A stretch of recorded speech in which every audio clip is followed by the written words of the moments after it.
Vote দিয়েছেন ভারপ্রাপ্ত রাষ্ট্রপতি ও প্রধানমন্ত্রী।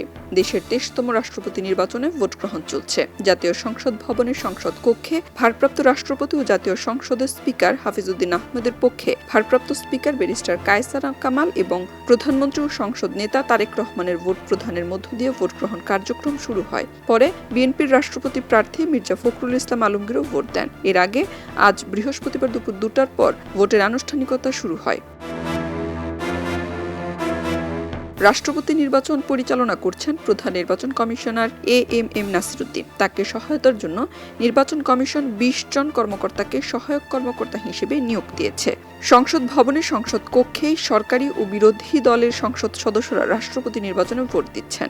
দীর্ঘ 35 বছর পর দেশে প্রতিদ্বন্দ্বিতাপূর্ণ রাষ্ট্রপতি নির্বাচন অনুষ্ঠিত হচ্ছে। এবারের নির্বাচনে প্রতিদ্বন্দ্বিতা করছেন বিএনপির প্রার্থী মির্জা ফখরুল ইসলাম আলমগীর এবং জামায়াতে ইসলামীর নেতৃত্বাধীন 11 দলীয় ঐক্য জোটের প্রার্থী ও লিবারেল ডেমোক্রেটিক পার্টির চেয়ারম্যান কর্নেল অলি আহমদ।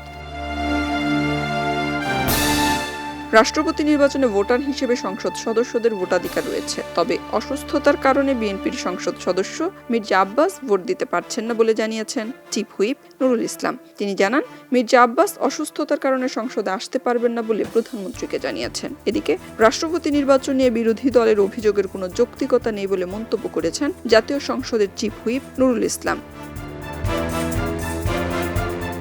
চিফ হুইপ জানান, দুপুর 2টা থেকে বিকেল 5টা পর্যন্ত ভোট গ্রহণ চলবে। ভোট গ্রহণ শেষে বিকাল 5টার পরপরই সবার উপস্থিতিতে ফলাফল ঘোষণা করা হবে এবং রাতেই প্রজ্ঞাপন জারি করা হবে। তিনি আরও জানান, নবনির্বাচিত রাষ্ট্রপতির শপথ আগামী শুক্রবার সন্ধ্যা 7:30টায় বঙ্গভবনে অনুষ্ঠিত হবে।